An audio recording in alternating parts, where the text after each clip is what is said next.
పేదవాడిని మరింత పేదవాడిగా చేస్తున్న చెడు వ్యసనాలు ఆల్కహాల్, స్మోకింగ్, గుట్కా, ఖైని, గంజాయి, ఇతర డ్రగ్ అలవాట్లన్నీ కూడా పేదవాడిని పేదవాడిగా చేస్తాయి. ఎందుకు? ఇవి ఫ్రీగా రావు కదా, డబ్బిచ్చి కొనుక్కోవాలి. సో కాబట్టి చాలామంది మా దగ్గరికి వచ్చేవాళ్ళు ఏంటంటే, డాక్టర్ గారు మేము పేదవాళ్ళమండి. పేదవాళ్ళు అవుతారు, ఎందుకు కారు?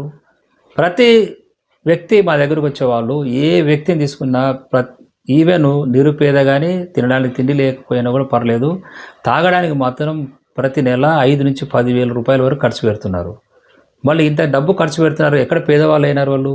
వాళ్ళు పేదవాళ్ళు కాదు, రిచ్గా ఉన్న వాళ్ళే. కానీ ఆ డబ్బు వృధాగా ఇట్లా చెడు వ్యసనాలకు వేస్ట్ చేయడం వల్ల వాళ్ళ జీవిత అవసరాలకు సరిపడా డబ్బు మిగలడం లేదు, తద్వారా పేదవాళ్ళు అవుతున్నారు. కాబట్టి పేదవాడు ఇంకా పేదవాడు అవుతాడు.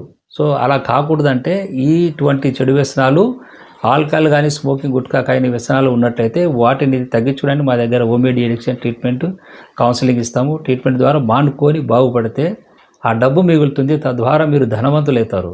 ధనవంతులు కావాలంటే ఇది ఒకటే మార్గం, మీకున్న చెడు వ్యసనాలను జయించండి, తద్వారా మీరు మంచి జీవితాన్ని జీవించగలుగుతారు. ఎందుకంటే ఈ వ్యసనాల పట్ల ఇవి ఉపయోగించడం వల్ల అనారోగ్య సమస్యలు, హార్ట్ అటాక్, క్యాన్సర్లు ఇవి కూడా పెంచి ఉన్నాయి కదా. దాని తర్వాత వచ్చిన తర్వాత ₹1,00,000 ఖర్చు పెట్టుకొని జీవితాన్ని వేస్ట్ చేసుకునే బదులు ముందే కళ్ళు తెరవండి. చెడు వ్యసనాలు ఏవైనా సరే మీరు మానుకొని బాగుపడతారని ఆశిస్తాను. ఈ ఛానల్లో మేము చెడు వ్యసనాల పట్ల అవగాహన కల్పించడానికి క్రియేట్ చేశాము. ఈ ఛానల్ సబ్స్క్రైబ్ చేయండి. Thank you very much for watching this video.